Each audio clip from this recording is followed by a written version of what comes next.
Matty Loves Podcast. Matty Loves Podcast.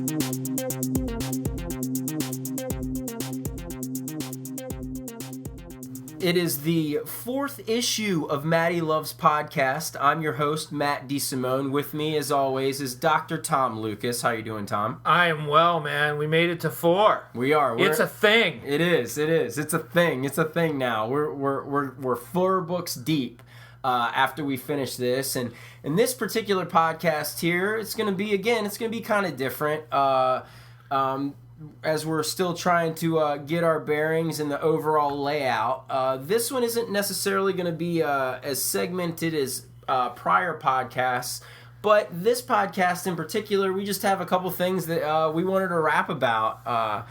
And so I hope you have had a good week since our last podcast in the week that existed in between Fridays. Yeah, hopefully nothing terrible has happened. Yeah, well, except for your surgery. Yes. By the time we get to episode 5, we'll know how well we did. Right. I'm working on being the $600 man. Right. Here, yeah. So we'll see if I'm like slightly better or faster. Oh my God, man! I loved that show when I was a kid, and it did not age well. No, it didn't. We used to make that noise when we were playing on the playground. You got it. Yeah. So, it was an important part, sound effects. Being able to create your sound effects while you play. That TV show did something that nothing does now, really. I mean, they have over the past few years, but, $6 Million Man and Bionic Woman, that's pretty much the same damn show.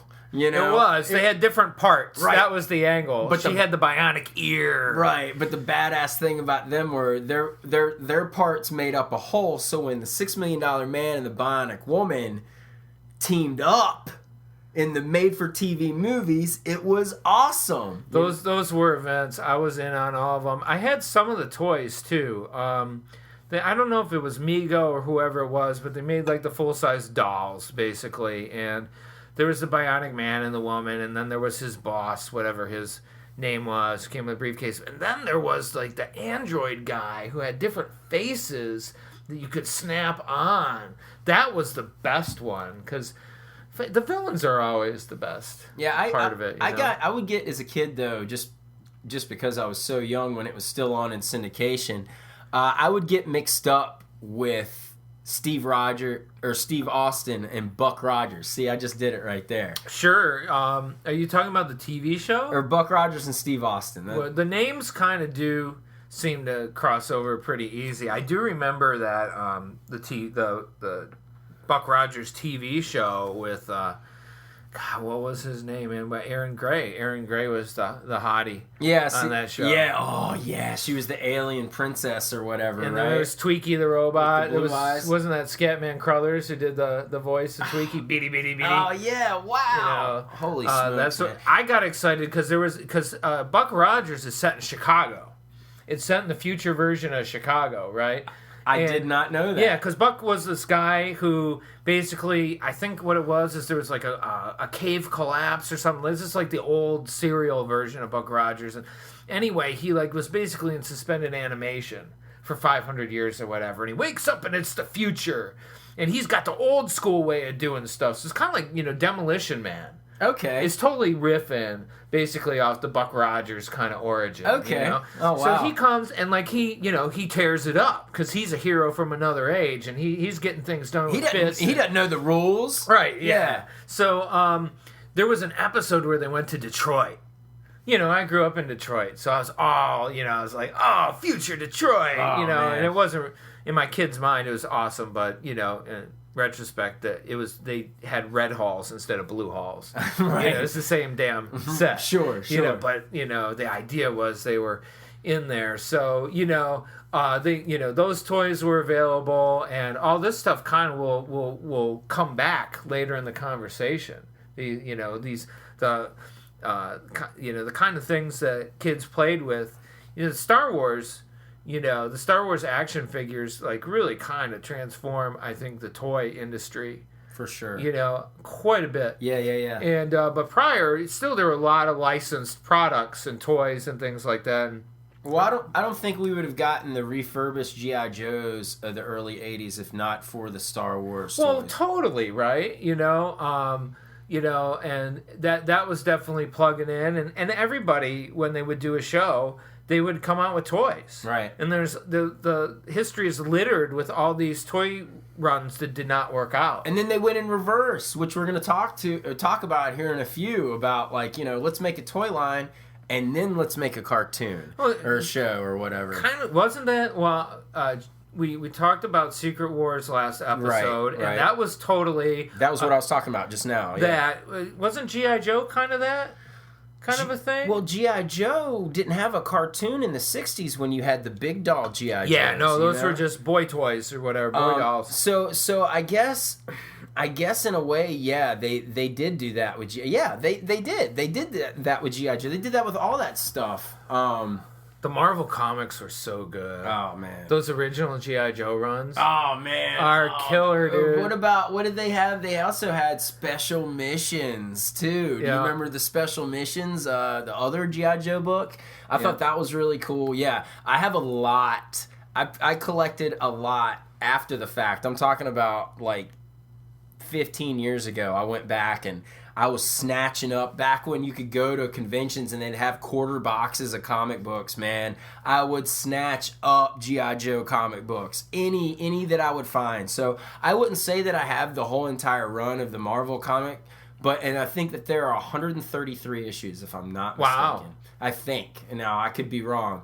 But I have, I would say, more than half of the original G.I. Joe series. I wish I had it all, I really do, but I don't wish to go back and read it because it probably does not flip through as good as it did back in the day. No, well, you know, part of it too is that, you know, I'm not totally opposed to a comics for toys or toys for comics kind of thing or whatever, because like as a kid, so, you know, when I was a real little kid, I had hand-me-down original G.I. Joes, the big 12-inch guys with the kung fu grip, and you dressed them in clothes, you know. Yeah, they were Barbie dolls, but for boys. Yeah, you know, and oftentimes I would invade the dream house down the street with them and totally... Steal the Corvette. Yeah, totally wreck whatever time the girls down the street were having, you know, being an obnoxious little boy, but... So when the little guys, the Star Wars size figures came out, I was still a toy playing kid, and the comics give you more enjoyment with the toys because when a new character is introduced, you get great back. I remember when Storm Shadow came in to like the G.I. Joe world, and I through the comic, sure, and then there's the toy I can go get. I didn't mind. I didn't see it as in any sort of a cynical way whatsoever. To me, it like enhanced that world and just made it more fun. One thing, it's funny you mentioned Storm Shadow because I, you know, growing up as a kid, he was okay. So I had 4 characters that I dug the most out of all the G.I. Joes. Okay, one was Storm Shadow. But when in the comic books back in the day, did they talk about the Arashikage? I don't recall that at all. For anybody that just heard that word and were like, what? The Arashikage is like the ninja clan that both Storm Shadow and Snake Eyes are originally from. Snake Eyes in the canon that Warren Ellis wrote, which you have got to check out G.I. Joe Resolute, dude. It is awesome. Yeah, it was a cartoon. Well, I'll read anything that Warren Ellis It's not a comic, it's a cartoon. Yeah. And he went into writing this with zero knowledge on G.I. Joe. Yeah. I think maybe he consulted Hama, and I think maybe he read a few bios or whatnot. Obviously, he had to get a little bit of something. Right. But, dude, it's the best G.I. Joe story I've ever experienced in my life. So anyway, he hit on the whole Storm Shadow, Snake Eyes, Arashikage when Snake Eyes was basically like an orphan brought into this, you know, and whatnot. And Storm Shadow was the star pupil that, you know, was jealous more, you know, that this new kid has shown up and whatnot. But I just didn't know that if the Arashikage was something that they had touched on in the old comic books. That might be something they worth may going back have, and looking at. You know, they got that awesome tattoo that all of them have. Right, looks badass. But anyway, so I loved Storm Shadow. I loved Recondo. Recondo was he was this guy who had like that. He had a hat on, but like one side was like pinned down. You know what I'm talking about? And I don't know what region of the world that this hat was like a regular deal, but Recondo reminded me of someone that like just like, was like a Crocodile Dundee. Oh, sure, okay. And so I thought he was really cool. And then my other favorite was the Crimson Twins, Tomax and Zaymot. Oh, nice. I love Tomax and Zaymot. They were awesome. And I just thought, So you're a Cobra guy. I guess so, yeah. At the end of the day, I dug more of the Cobra dudes just because they looked cooler. I mean, the Viper, like, droids, how awesome were those? And what a great idea, you know? Let's send them in the cartoon as the front line of battle, so when they get shot and blown up, it doesn't matter because they were just robots anyway. Yeah, exactly. Because I'm sure with the cartoon back in the day, a lot of people would watch these laser fights and think to themselves, come on. Somebody's got to get hit here. Yeah, well, people are always parachuting out of the damn planes and running away. With lasers going... It's like, that's why they can't win. Right. That's why we can't get a decisive victory out of either side. The opening sequence of the movie is case in point just the ridiculousness that is G.I. Joe. But it's beautiful. It's so good. And they made some ridiculous toys for G.I. Joe. For sure. It got the crazy. Aircraft carrier, which... I only knew one kid in my neighborhood who had that thing because it was as big as your living room. Yeah, if you didn't have it and you were a child of the 80s and whatnot, you knew one kid that had it. You didn't know two kids that had it. Yeah, no, and you took all your stuff over to that kid's house and you played. Right? And you secretly hated him. I price checked the aircraft carrier about like a year and a half ago. Do you know how much that thing was when it first came out? I don't.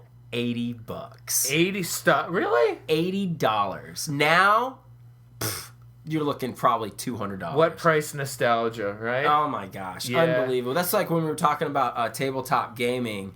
How, it costs so much for all the X-Wing stuff now, but it's all relative to buying up the Dungeons and Dragons, like the Dungeon Master manuals. Oh, those and books stuff. And all that? Yeah, you bought that stuff and you just got so much use out of it that, at the end of the day, it really seemed to make sense. And then, didn't Cobra have like a headquarters playset that was like a big, massive, like, fort thing? The Terrordrome. Yes, the Terrordrome. Like, these are incredible toys, man. Yeah. This is you need, like, a family room that the kid, like, has permissive parents or somewhere they can just dominate. I got a buddy. Toys. I got a buddy of mine who has a toy shop back in Roanoke. It's called The Basement Toys and Comics. I think that's the name of it. I'm already want to go. But this dude is he's huge. He was a huge G.I. Joe fan when he was a kid.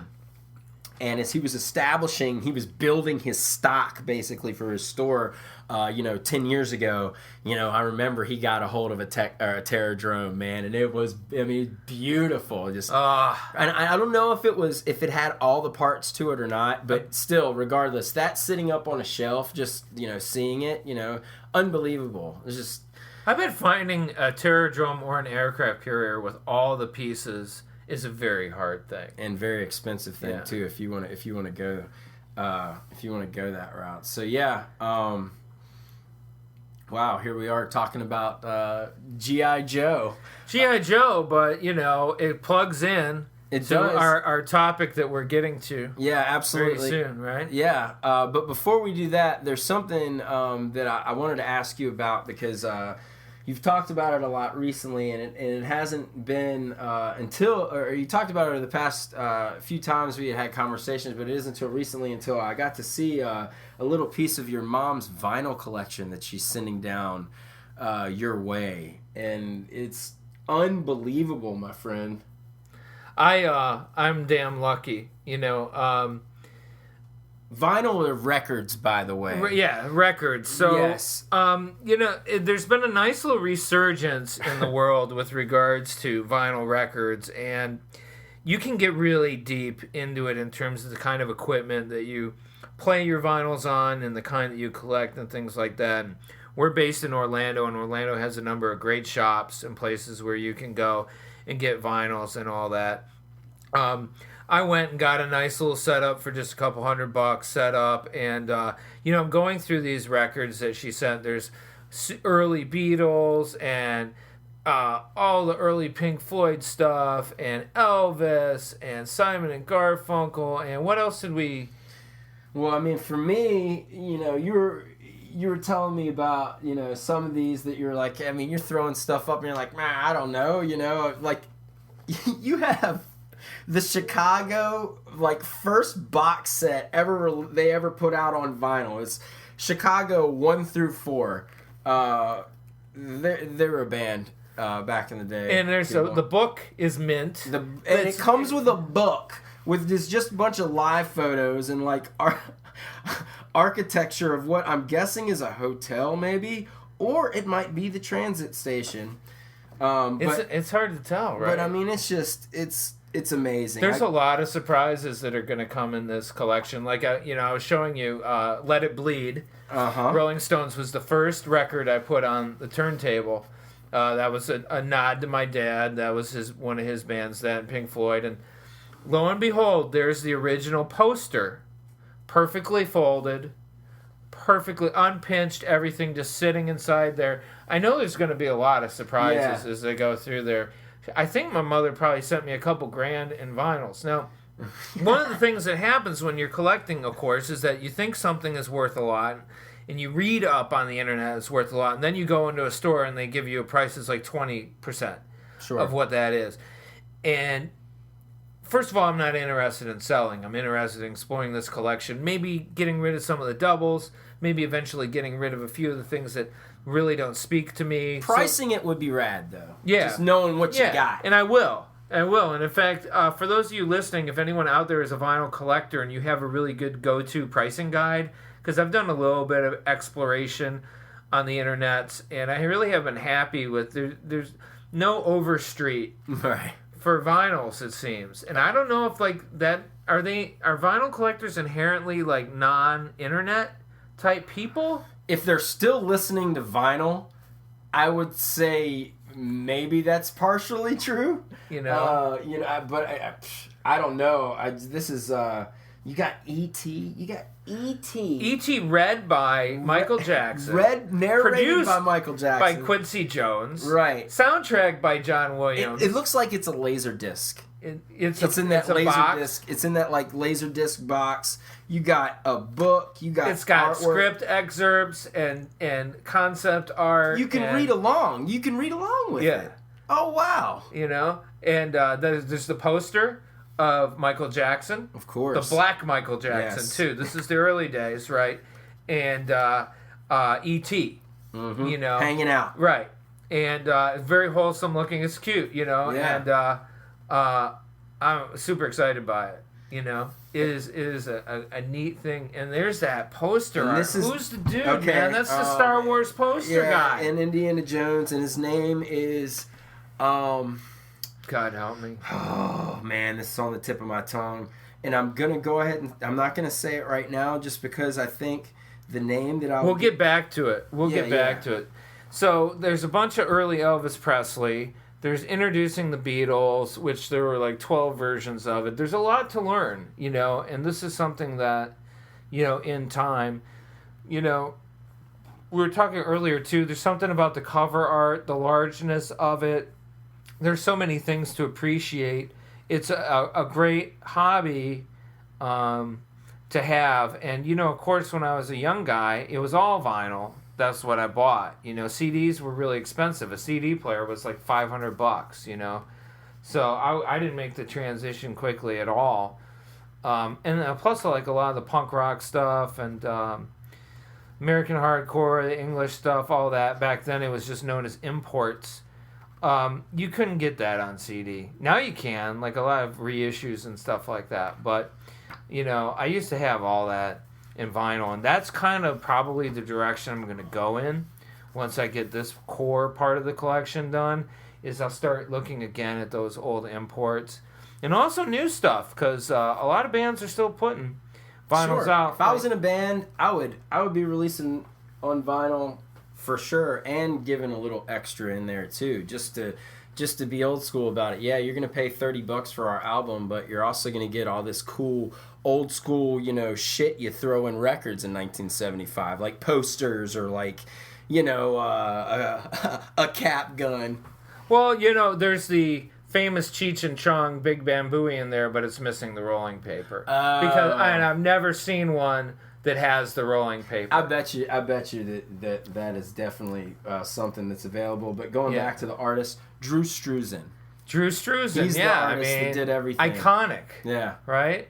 Amazing. And the thing, too, about having a record collection of things like that is you can get as deep down geeky with it as you can with comics or anything else, because we have artists, years, the editions, who produced it, where was it recorded, how many were printed, what's the condition, grading the vinyl, grading the case, does it have the wrap, does it have the sticker, does it have that poster, all those things.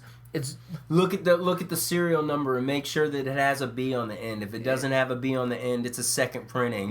Stuff like that. Oh my God, man! I can get as geeked out about this as anything else. I bet you that Juice Newton album you have is a first run of that. We will find out. It's probably first and only. Poor Juice Newton. Poor Juice. Great name.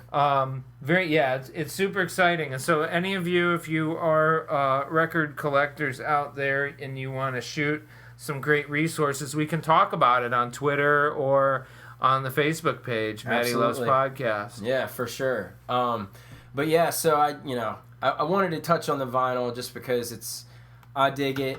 It's one of those collector's items that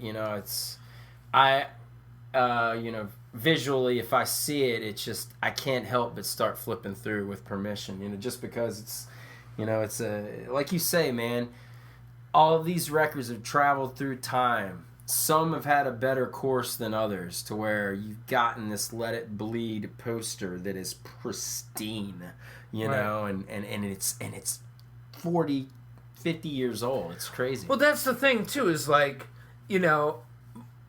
my mother or a friend went into a record store, bought that, took it home, listened to it. Yeah. And here we are 50 years later, and that effing thing is in my office. Yeah. It's in my, it's in my den. And like, whoa. Uh-huh. That's cool to me. Yeah. That's super cool. It's interesting what things follow you through time and what don't. Well, I sleep in the exact same bed frame my parents had when I was born. I have the same bed frame, which is, I don't know if that's some people may find that weird, but it's very homey to me. Is that over in your place right now? It's in my apartment. Yeah, it's like one of those things. It just seemed so big to me when I was a little boy. Right. Yeah. Well, when I was in the 5th grade, I'm going to say 5th grade, my mother gave me free reign to decorate my room. She said, you know what? Let's make it your room. You've always had all these hand-me-downs. We can get you some curtains. We can get you a bed set. What do you want? Empire Strikes Back, bro. Oh. Empire Strikes Back. Sheets, blanket, comforter, curtains, the whole deal, man. Wow. And the blanket followed me through time up until maybe about 5 years ago, where it was finally... Done. Yes, and I hadn't used it for a while, but finally the fibers of the blanket had given up. Weathered and all that kind of stuff. That was something that I kept around just to keep around. To have it, yeah. And I got a T-shirt for a band called the Cro-Mags sitting up in my closet that I bought in like 1989 that's so thin I can't wear it for fear that I will destroy it. Oh, right. Yeah, I have an Ultimate Warrior nice. T-shirt from like 1989 still that's riddled with holes.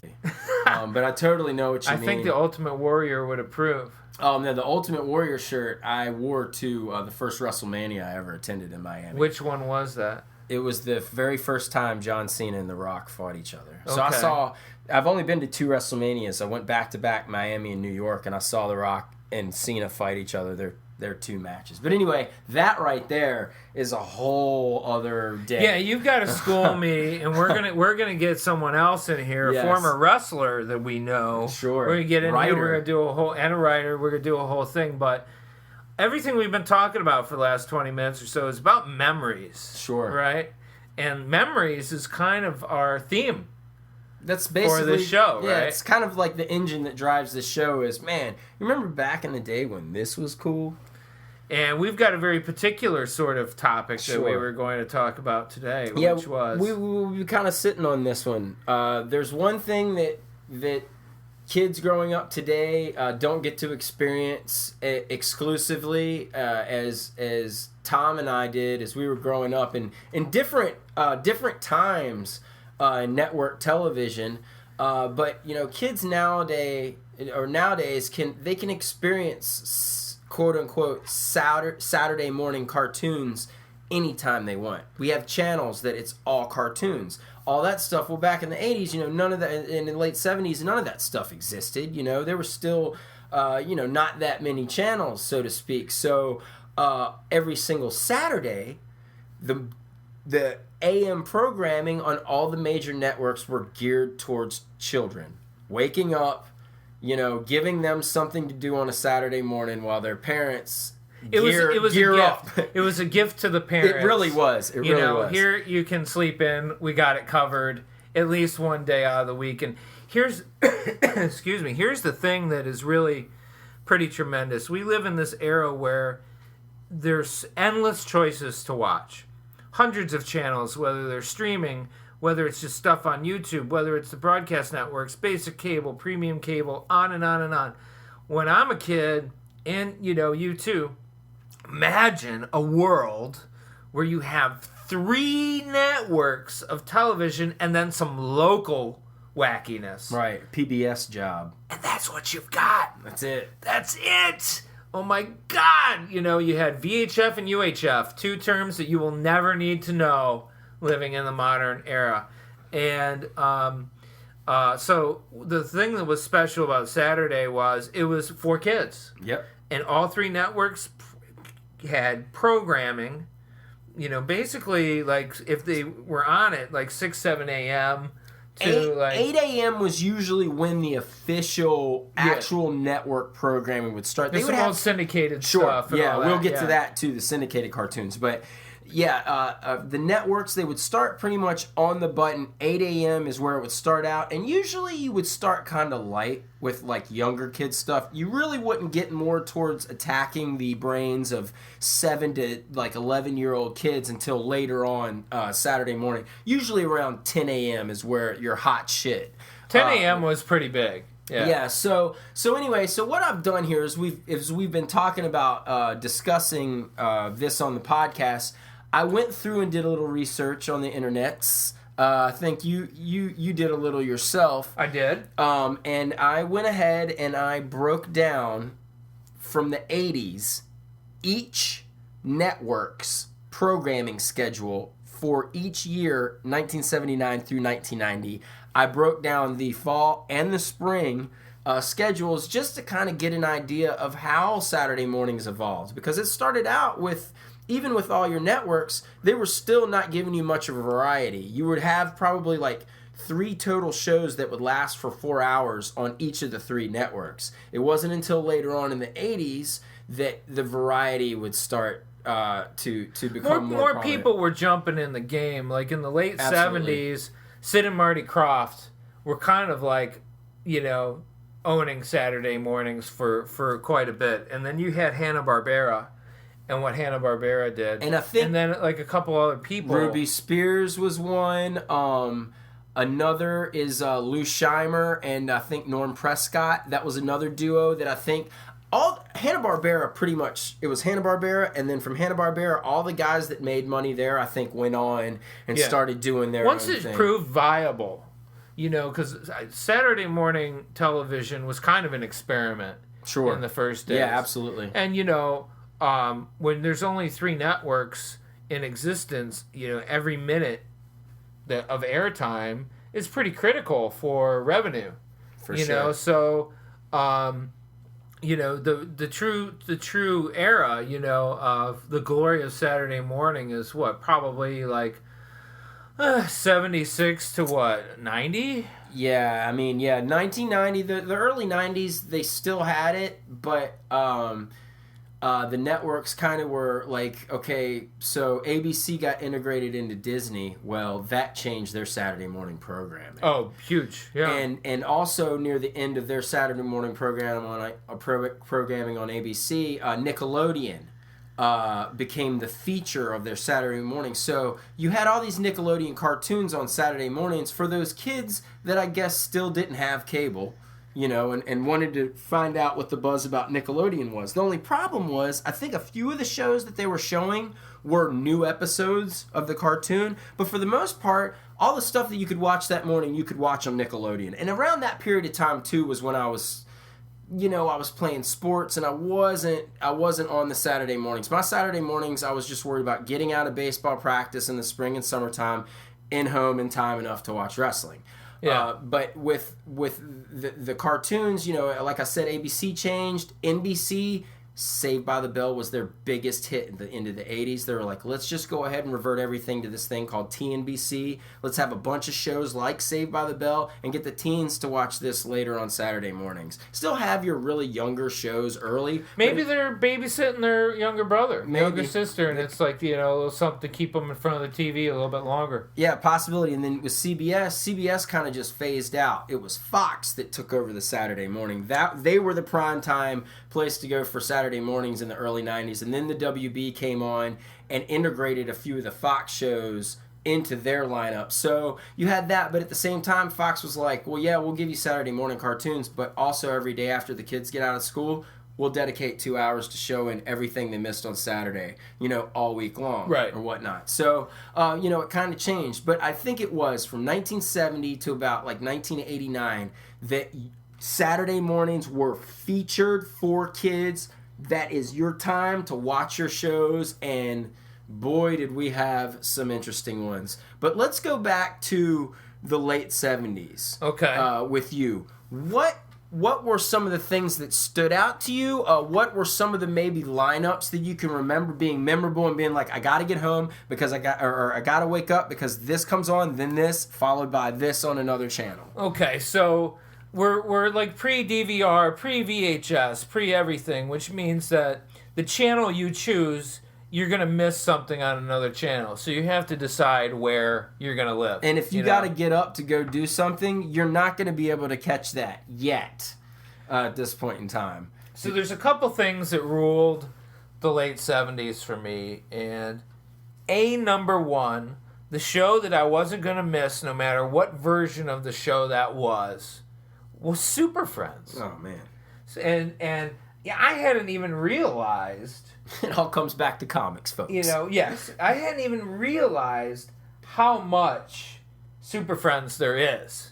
The very first series, the very first time they stick their toe in the water is 1973. It's a little tiny little thing, right? And so they do that for a year. And then they say bye-bye for about 3 years, and then it's a steady tear from 77 to 86, different incarnations. Right. It's almost manga-esque if you think about, like, Japanese cartoons and their programming. It's like when you look at Super Friends on paper, it looks like series after series after series after series, and it really wasn't because they didn't have one overall, plot that they were trying to take care of. It was very, individualized, 6-minute, 7-minute episodes to where one of the heroes or a couple of the heroes take down somebody. But yeah, unfortunately for me, you got to watch that when it was on network television. I had an awesome father when it was on syndication on at like 5:30 in the morning when I was a little boy in the 80s. He would videotape it before he went into work. So I'd wake up in the morning and just rewind back to whatever, and then I'd watch my Super Friends. Right. So there's Super Friends. Yep. But here's another thing, too, is that although they've been making Looney Tunes cartoons for a long time, some of the stuff they did in the 70s is the most memorable Looney Tunes content that's ever been created. And so you had the Bugs Bunny Roadrunner hour, hour and a half in 1976. And that was CBS, correct? Yeah, that's CBS. And, Looney Tunes returns year after year. Sylvester and Tweety get their own show for a little while and all that. So, this is primetime Bugs Bunny, primetime, all that kind of stuff. I'm looking at the schedule for 1976. So many memories here. Scooby-Doo and Dynomutt. Blue Falcon and Dynomutt. Okay, and he's a go-go dog person. You know, that's me, Dog Wonder. The Goofy Dog and Blue Falcon, which was the announcer who just died recently. Ted Knight? Was it no, Ted the Knight? guy who used to Marshall, something Marshall, right? Yeah, he used to introduce Saturday Night Live and all that. Don Pardo. Don Pardo. Oh, yeah. he was Blue Falcon. Yeah. Oh, And, yeah. unless I'm mistaken, and I'm not going to look it up now, but in my mind, that's the voice that I'm hearing, you know. And then there was this thing too. I mentioned Sid and Marty Krofft earlier. If you've ever eaten at McDonald's, you know Sid and Marty Krofft's work, because Grimace and a lot of the McDonaldland characters are Sid and Marty Krofft designs. Wow. Now here's H&R Puffin stuff. Yeah, H&R Puffin stuff and Lidsville and all that foam character stuff. The thing about the McDonald's deal is that they went in. McDonald's hired them to do character designs. They went in. McDonald's said no, bye. And then later came out with their characters, which were utter ripoffs. Oh, wow. And Sid and Marty Krofft, I believe, to this day, get residuals, you know, because they won in court. But they did a thing called the Krofft Super Show, and one of the things that you saw a lot early on were anthology shows. Looney Tunes is an anthology show. It's a collection of shorter pieces, you know. Krofft Super Show had, you know, I remember two things very vividly. There's 6 pieces. There's Captain Cool and the Kongs, Dr. Shrinker, Electra Woman and Dyna Girl, Wonder Bug, Magic Mondo, Bigfoot and Wild Boy. I'm pretty sure that my very quiet but real obsession with Bigfoot probably was born from this show. But Electra Woman and Dyna Girl, Lori and Judy, reporters for Newsmaker magazine, are secretly Electra Woman and Dyna Girl, crime-fighting superheroines. Assisted by their friend Frank Heflin, they fought such supervillains as the Pharaoh, the Sorcerer, Glitter Rock, Alibaba, Spider Lady, and the Empress of Evil. So it was live-action superhero fun. Wonder Bug, how's this for a premise? Barry, Cece, and Susan are 3 teenage friends who fixed up an old dune buggy that they dubbed the Schlepp Car.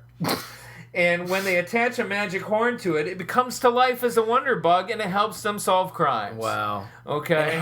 And this is live action? Yes, live action. Oh, boy. You know, and, you know, this is the era of Land of the Lost, and oh, yes. We've got Jabberjaw. Jabberjaw. Shazam Isis Hour. Whoa. Yeah, live I'm going to get into action that. Shazam Isis, oh, right? Man. So, yeah. Oh. So, and there was one other show that I really enjoyed a lot, and that was the Laugh Olympics, the Scooby-Doo Laugh Olympics. So, Muttley. Yeah, so the Scooby-Doo Laugh Olympics, the All-Star Laugh Olympics. So this was an anthology show which introduced Captain Caveman. It's a crossover. Okay. And did this introduce Captain Caveman? It did. And the Teen Angels. Captain Caveman, stop it. I mean, he's great, right?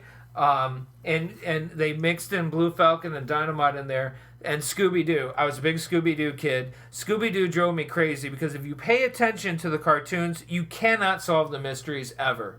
The clues are never really there. It's always the guy who owned the apple cart on the outside of town 3 weeks before the episode started. They were very frustrating to me because I really wanted to solve the mystery with Scooby-Doo. And then the other thing they did, the Laugh Olympics was Secret Wars for Hanna-Barbera. Yeah, totally. Do you want to talk about it? Do you know it? Well, no, yeah. I mean, okay, so there were different variations of the Laugh Olympics.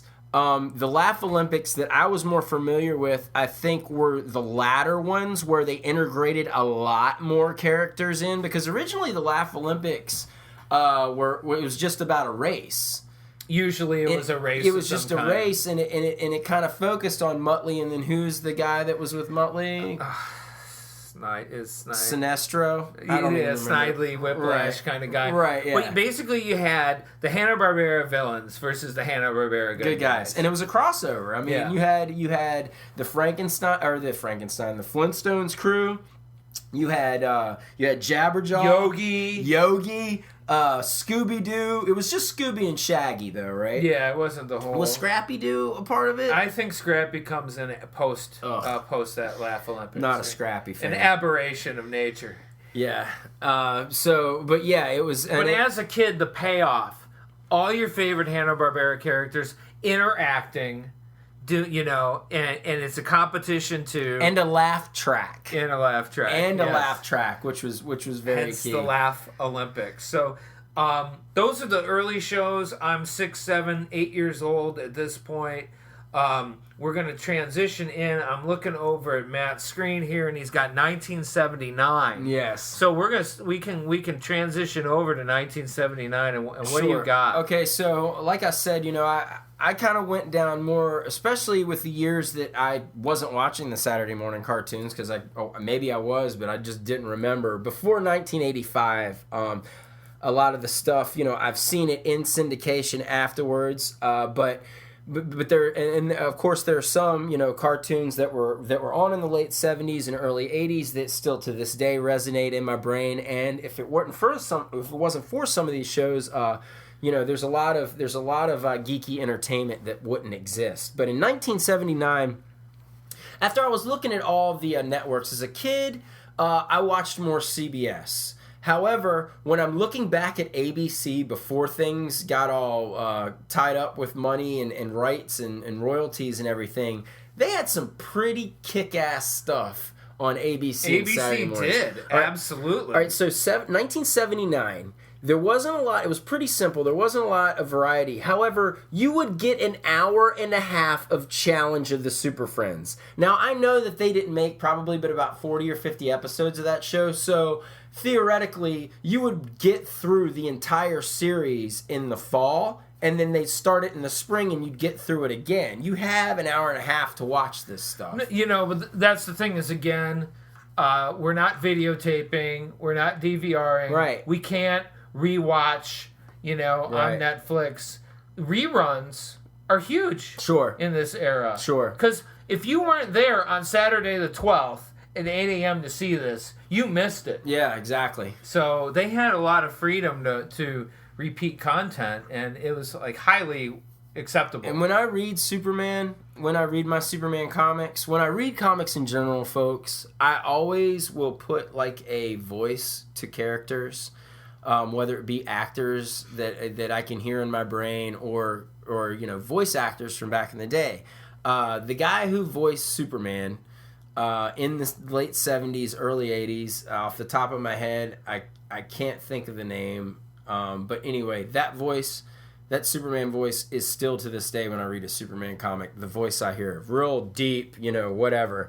Very different from our your big screen Superman that we've experienced. But to me, that's just what I've always heard when I read my Superman stuff, and that's how Super Friends is just had that effect on me and has always stayed with me. I have the series. I have a lot of the Super Friends series on DVD just because, just to have it. You never know when you're going to get the flu and get sick of everything on television, and say, hey, I want to see the Super Friends take down the Legion of Doom one more time. Right.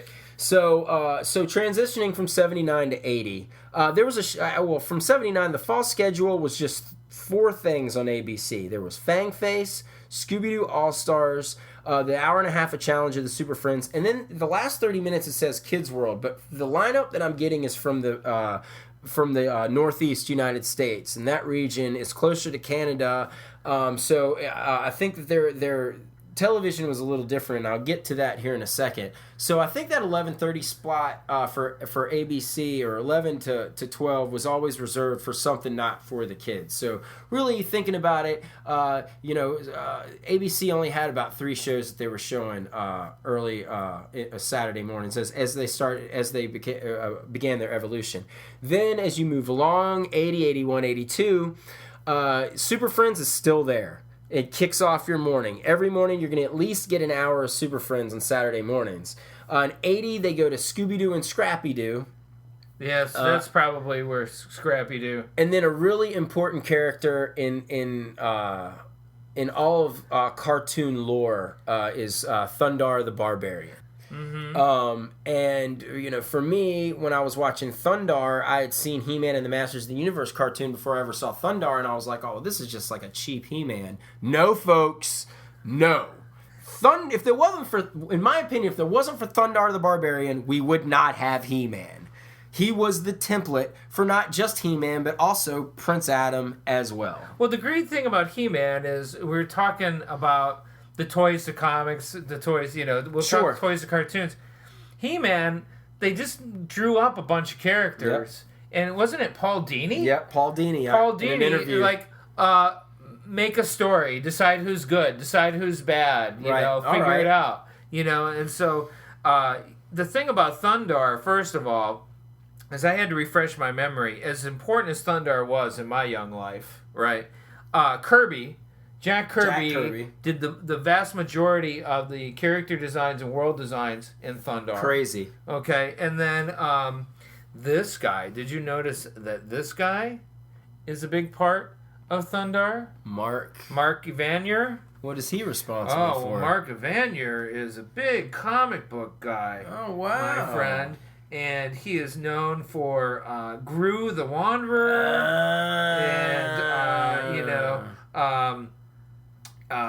let's see. So what, did he write Gru and Sergio Aragonés drew it? Yeah. Okay. So Gru was his big thing. He did a lot of cartoons as well, and he's worked for everyone from Boom Studios to Dark Horse to DC to Eclipse to IDW, so on and so forth. So anyway, so you got a couple of comic book guys in there. And so what was it about Thundar, the 2 seasons, 80 to 81 and 81 to 82? So that's crazy. What is it about Thundar that spoke to you? Okay, well, Thundar had a bunch of elements looking back, it had elements of all the badass shit that was going on in your geeky pop entertainment culture, having to do with, Star Wars. The Star Wars influence on that show is just crazy. He's basically got Chewbacca with him. Yeah, Ookla. Ookla is basically Chewbacca. I have learned his name is a derivative of UCLA because Ookla's people come from the former location of the University of California. Wasn't there Zot? Wasn't Zot? It was like Ookla, and then there was Ookla and Zot or something during the Thundar the Barbarian. The intro, I think there's a character named Zot. Well, maybe. there's the female character. Right, who looked like Isis, but I don't think that's her name. Princess Aria. Yeah, Princess Aria. So, right. yeah, Zot sounds very consistent. But Thundar, he had the light sword, man. Yeah, the sun sword. Sun sword. Yeah, it was a laser sword. And here's the thing that is wonderful to me about Thundar the Barbarian is, so can we agree that we kind of live in a world where parents bubble wrap their children? Yeah, definitely. Trigger warnings and this and that, sure. and, nothing should be awful, and our children should have perfect, innocent lives for as long as possible, because that will prepare them for being adults. Right. Right? So, Thundar the Barbarian is a post-apocalyptic world. Mm-hmm. And this is probably where my interest in the post-apocalypse as a genre starts, right? The moon has cracked in half. This planet, this errant planet, kind of zooms through the solar system and messes us up, man. Throws us off orbit, cracks the moon in half, and destroys civilization. And here we are 100 years later, and now we have a fantasy world. Because there's wizards and magic, and then there's still technology, and there's mutants. But if you look at the opening sequence, it's the world just destroyed, dude. That's another thing. It's dark. That was dark. That was key about Thundar, that a lot of, your shows now, these cartoons you don't get, and a lot of your shittier cartoons in the 80s didn't provide you, man, spill the beans right away. Say, here's your hero, here's their friends, this is the situation they're caught up in, and they've just got to survive. If you would do that on every cartoon back then, a lot more would have been watchable. But there were some that were just total garbage. Case in point. Bring it. 1982. There's a show on ABC called Goldie Gold and Action Jack. It only lasted for the spring season. The premise is this. Goldie Gold is the world's richest girl. Action Jack is a daredevil reporter.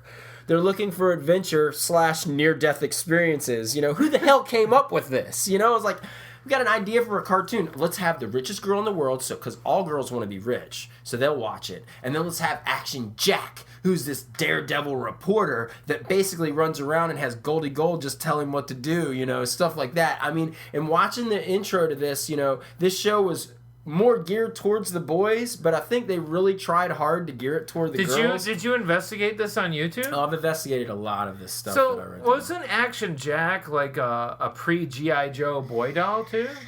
Yeah, they had to have showed. They had Captain to. Action, it would have made sense. I don't know. There was Action Man. Action Man. Yeah, maybe that's what I was thinking. But Goldie Gold and Action Jack, like I said, if they're gearing it toward the younger, little girls or whatnot, then yeah, definitely there's your Goldie Gold Barbie and your Action Jack. Another crap bag show was like the Pac-Man cartoon. I'm pretty sure I gave that one chance. Stupid. Now I grew up with the coin-op video games. Right. Pac-Man Fever. I owned a copy of Pac-Man Fever, and I played Pac-Man. I was never very good at it. I dropped a lot of quarters in there. But I never really went for the other cross marketing kind of stuff. It seems too also in the early 80s there are a lot of cartoons with backslashes in the name, like Mork and Mindy / Laverne and Shirley. What? Oh, is this like Mork and Mindy's going to be on this week and Laverne and Shirley next week, or do you get like a 10-minute short with Mork and Mindy? And also Mork and Mindy, Laverne and Shirley, Fonz, all these TV sitcoms were getting transitioned into cartoons. Right, yeah. You don't see an Orange is the New Black cartoon show coming out. Absolutely. Or whatever. So we made it fun for kids, women's prison for kids. So. Right. Well, fortunately for me, I got to see a lot of this stuff because the USA Cartoon Network, or the USA Network's Cartoon Express,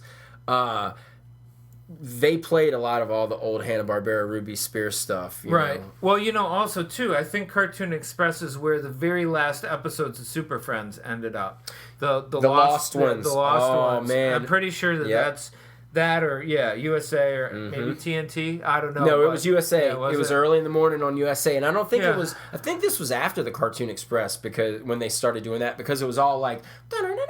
And it was like the panel, and then they moved to different panels or whatever. And here's the thing that is going to get lost, and we are on the verge of it disappearing forever, which is, and I don't know if this is the right word, curated entertainment, which is a group of people sat down and said, these are the shows we're going to have on, and we're going to do this, and then that, and then that, and then that. Right. And those kids are going to be on the edge of their couch for hours, right? Because we're and we're just gonna build this energy. Now everything is a la carte. Yeah. I'll watch a little of this. I'm gonna watch a little bit.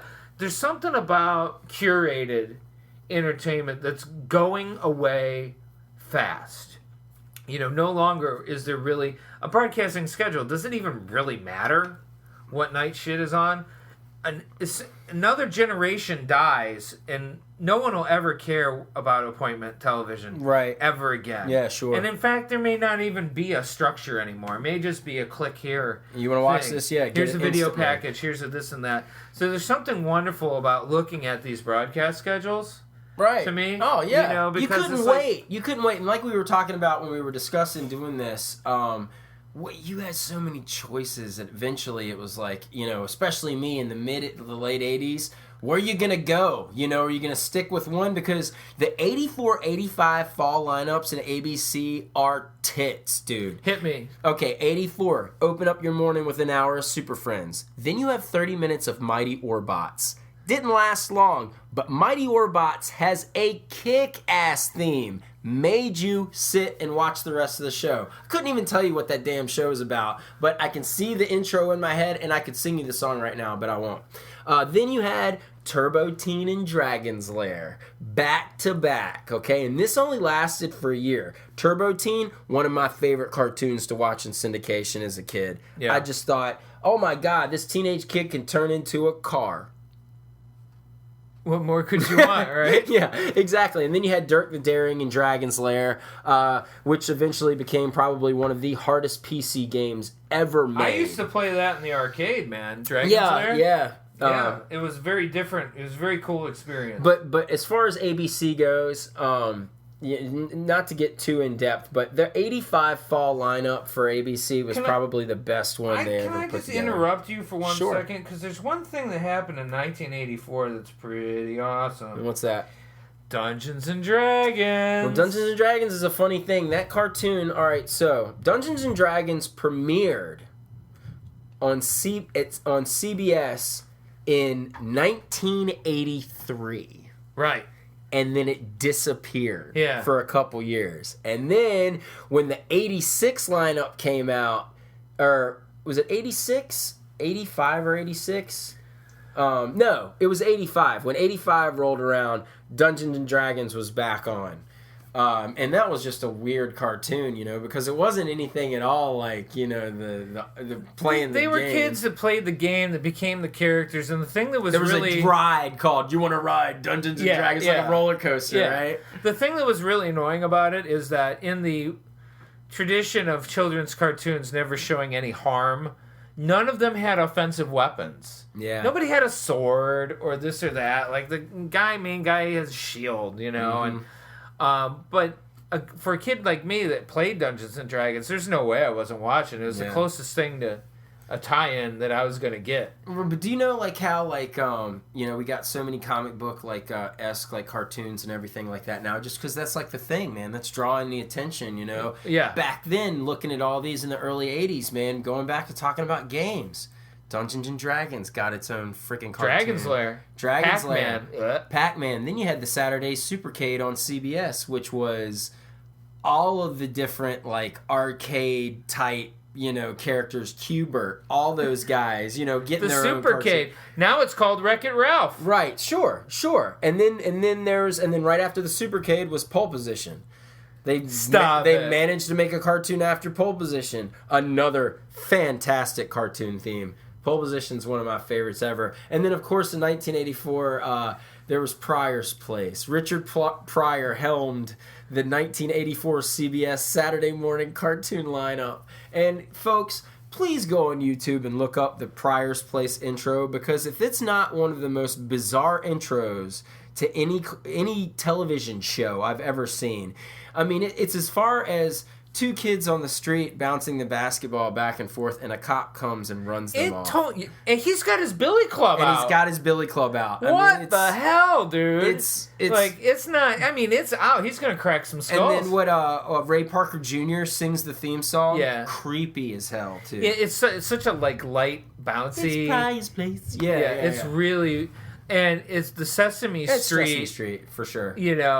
It's so obvious that it's Sesame Street, and it's a bizarre little blip. In the man's career. Absolutely. But did you see? Did you ever see any of the stuff he did with Gene Wilder, like Silver Streak? Movies? What was the one? Hear No Evil, See No Evil. Yeah. I mean, his comedic timing outside of the stand-up was... I mean, he was a fully rounded performer. Oh, absolutely, yeah. Richard Pryor could have done anything. Yeah. He was really good.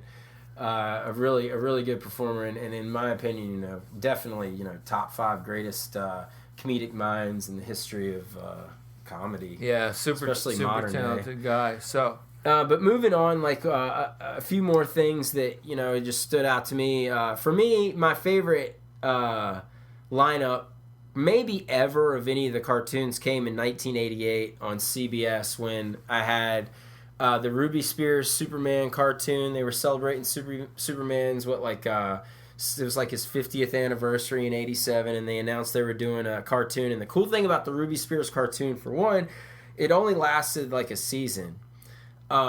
But another badass thing about the Ruby Spears cartoon was the fact that they used all of the John Williams stuff. Yeah. So it was the movie, it was Superman the movie, the music and everything. It wasn't the Super Friends theme. They actually used the actual theme song from Superman. But another thing that really got me, it was the first cartoon that kind of freaked me out, man. There was a specific episode, I think, where Brainiac invades the Kent's home looking for Superman, and he finds Superman, and he gives him kryptonite poisoning, and Superman's dying. And I remember as a kid, as that episode ended, not knowing if Superman was gonna live or not. Like, I mean, it freaked me out. It was the same way with the Galactic Guardians, or not Galactic Guardians, with the Superpowers, the Superpowers cartoon, the like '86 ABC cartoon that was more based on the toy line. Right. And they did a Death of Superman Those episode. are great toys, by the way. Yeah. Oh, with you press the legs together and their arms would I had that Firestorm figure. I had straight Firestorm. up from the Superpowers. I had a lot of those. I had the Batmobile I had the Superman jet.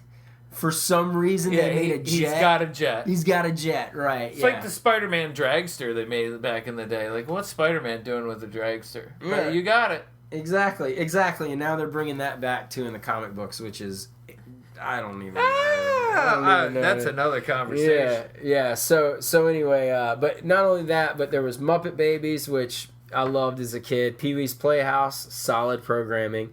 Garfield and Friends, which was, they do like the Garfield specials, animated, but now we had like a cartoon every single week, which was totally awesome. And then Hey Vern, It's Ernest. Yeah, man, that guy, he had his time, man. Dude, I mean, talk about Jim Varney, man, who just did commercials. And he became so popular. That was the 80s, man. Like, you became so popular just playing a character in a commercial that they'll be like, we want to do a movie with your character playing the lead role. Did you know that Jim Varney was like a Shakespearean actor? I had heard that, and Ernest Saves Christmas is really funny. He's like, I see a lot of similarities between him and Jim Carrey in the physical comedy. Sure. That they do, but I think actually he was probably a more accomplished actor. Absolutely. And I guess what would be the equivalent today? Like Jersey Shore, the cartoon?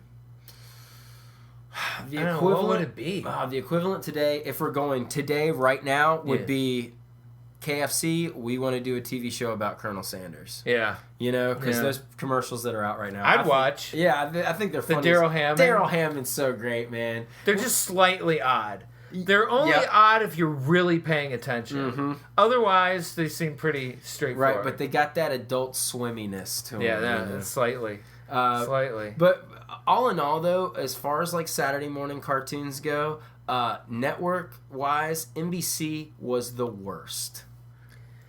It was the worst for me. I hate it. I mean, just looking at the rundown, what's the big thing that stands out year after year? For an hour and a half. Yeah, Smurfs. Right. For an hour and a half? Yeah. I mean, I just, that Gargamel never got to eat a Smurf. Right, and then when I was a kid, every single time on Saturday I would flip over to NBC and never failed. It would be that white friggin' bird flying across the screen. Dun, dun, dun, dun, dun, dun, dun, dun, dun, dun, with the Smurfs on top of them. I mean, it was they were all in with the little blue guys. And it was They're all in. NBC was like Groundhog Day for me. Like every Saturday, I'd turn it on NBC and it'd always be the same part of the opening. What year is that where the Smurfs come in and destroy the party? The Smurfs dominate NBC. Oh, dude! I mean, from 1979 or from 1981 through 1990, they had at minimum an hour. Yeah. Yep. An hour. I think 1989 for me, as far as NBC goes, I thought was the coolest year. Because you had Camp Candy, which was the John Candy cartoon. Right. Then you had Captain N, the Game Master, which is now going from the arcade to now let's show you all your console heroes from Nintendo in one cartoon, which led the way for Super Mario Brothers Super Show, which came on later. But then you also had Karate Kid. Somebody got fired after the fall of 1980 because in 1980, NBC's lineup was Godzilla Dynamite, Fred and Barney Meet the Shmoo. Yeah. Daffy Duck, and then Batman and the Super 7. Right. Oh. So who got fired, man? Somebody hooked up the Smurfs, and then they were on the Smurfs' tit for years. Okay, and then there's another show in '81, Space Stars, which was Space Ghost, Space Ace, the Herculoids, and then Team Force. The Herculoids! Stop it! No, that is if that's not it, that's got to be Kirby. Gotta be. It's got to be 100% Kirby. I don't remember Space Ace, Space Ghost, of course. And then the Super 7, they kind of like jumped networks. Yeah, because they were on in the 80s or early '80s on ABC, and then a couple years later they jumped over. Right. But what the Super 7 was Web Woman and Spinner. They had insect powers. Manta and Moray, which were sea people. And then you had the Freedom Force. Isis, Super Samurai, Hercules, Sinbad, and Merlin. That's 9 characters. Yeah. That's the Super 9. Right. It's not the Super 7. Was there any that were like bench warmers that they only brought I want in? to say that Hercules, Sinbad, and Merlin, 2 of those 3 were probably bench warmers. But did you know, also, out of that whole group, there was like this dude that could like stretch himself. And Marvel ended up suing them. Or DC ended up suing I think it was Prescott and Scheimer over the Super 7 because everything like Moray and Manta were Aquaman and Aqualad, and it was a blatant ripoff. But what's funny is after all that, then you have Batman and the Super 7, which they weren't integrated together in the cartoon, but the reason it was that was because you get like 15 minutes of Batman and then you'd get like 6 minutes of the rest of the Super 7, whoever they're featured. Well, who the hell wants League of Extraordinary Gentlemen when you can have Batman, Merlin, and goddamn Hercules? I know. See, they were missing the boat there. They should have just integrated everything. It would have been so much better. It's nuts. Yeah. I dig it. But I mean, folks, you're not going to get this again. This is not going to happen again. Unless they decide, the internet's not cool anymore. Let's go back to square one. You're never going to get this exclusivity that Saturday mornings gave to little kids. And honest to goodness, now, if this still existed exclusively, I probably still would be peering in on whatever Marvel and DC would be doing. Occasionally on a Saturday or Sunday morning, I'll turn on Cartoon Network and just leave it on in the background while I'm checking my emails and stuff like that. I'm not obviously as interested in it as once was. And I have had the very unfortunate luck of never living in an area where I had a cable provider that carried the Boomerang channel. See. Because Boomerang... Initially. was really trying to give you that vibe, that Saturday morning vibe. And so all you can do really is cobble pieces together off of YouTube and kind of get the vibe. And I know that we're kind of pushing our time limit here. We didn't really talk too much about syndicated shows, but there's one that has kind of haunted the recesses of my brain, the back of my brain. Did you ever watch Spiral Zone? Earth's most powerful soldiers are Earth's last chance against the Spiral Zone! Yeah, Spiral Zone. Why? Is this... Because it's the darkest shit that's ever been made as a cartoon. I didn't know if this was the situation where you were like saying, man, I tried to find the show and nowhere showed it. The only place that showed Spiral Zone, I swear to God, in the United States was upper Midwest, the area you grew up in, Detroit, Chicago. Because I didn't have that. I didn't get to watch the Spiral Zone until way after that was on. It wasn't on in syndication in like where I was growing up. So it's, in a way, it's kind of like a zombie cartoon. There's this evil guy, and he's taken over all the major population centers in the world. And there's like evil black science, techno magic going on, and everyone's under this horrible control, and they're all zombies. The Spiral Zone, right? And they never win, right? No. Yeah, they're always defeated, right? It's like horribly depressing. Did you ever watch JC's Wheeled Warriors? That sounds really... It was made kind of by the same people that did Spiral Zone and Defenders of the Earth. Did you remember that? Defenders of the Earth, sure. Yeah, and see, for me, syndicated cartoons, I like better than Saturday mornings, though. Like your He-Man, Thundercats, Silverhawks, Brave Star. Sure. They just... Brave Star. Oh, man, dude, like... That's the space western fantasy, right? Yeah. So, I just think I liked a lot more of those afternoon cartoons than the ones on Saturday mornings. Well, that's, G.I. Joe. When I was in college, Batman the Animated Series, I remember it as an afternoon show. It was prime time originally. When it moved to afternoons, I scheduled my classes so I could be home to watch it. Batman. Yeah. Wow. Yeah, I mean, it was that good. Yeah, a lot of this stuff is on YouTube. I had a lot of fun kind of digging around and seeing there's a lot of 70s and 80s Saturday morning stuff So if there's anything that we talked about in this episode that intrigued you, it's out there, man.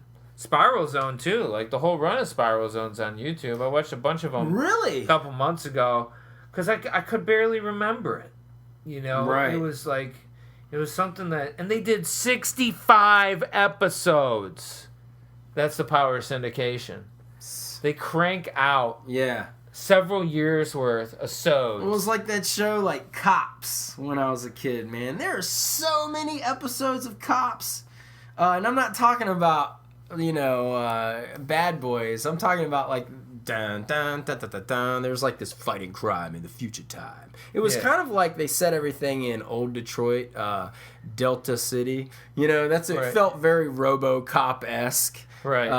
As far as the future setting goes. But, it was like you had a bunch of villains and you had a bunch of cops, and it was kind of like G.I. Joe, only it was with, like, cops and robbers. More or less. Yeah, man. I do kind of remember that one, too. Yeah. So, the days of awesome syndicated cartoons and exclusive Saturday mornings are gone, but it's coming to places like Matty Loves Podcast where you can sit and listen to a couple of guys rap about how awesome they once were, and maybe spark a few memories in your brain to where you might want to use the technology that we have, this instant access, and go back and check out some of your old faves, because trust me, if you want to find it, it's on the internets. It is. It's true. So with that, Tom, that brings episode 4 to a close. Wow, we're making it. We're doing it. We are doing it. So with that, I guess we'll just close out with this little bit. I don't guess we'll get in any trouble playing this. Nah, man. But yeah, this is Thundar the Barbarian. What we were talking about, one of the most classic intros in all of the Saturday morning cartoons early on, as they were still trying to figure themselves out. I'm totally gonna go watch like 10 episodes of this right now. You can, because they're only like 8 minutes long. Yeah, it's like boom, right, and you're done. So anyway, well, I'm Matt DeSimone. Follow me @Matt DeSimone on Twitter. Check out my blog, MattyLovesComics.wordpress.com. Tom Lucas @ReadTomLucas, ReadTomLucas.com. Find me on Amazon as Tom Lucas, and on our Facebook page. And of course, we will see you in episode 5. All right, guys. You guys take it easy, be well, and we will see you then. Matty Loves Podcast. Matty Loves Podcast.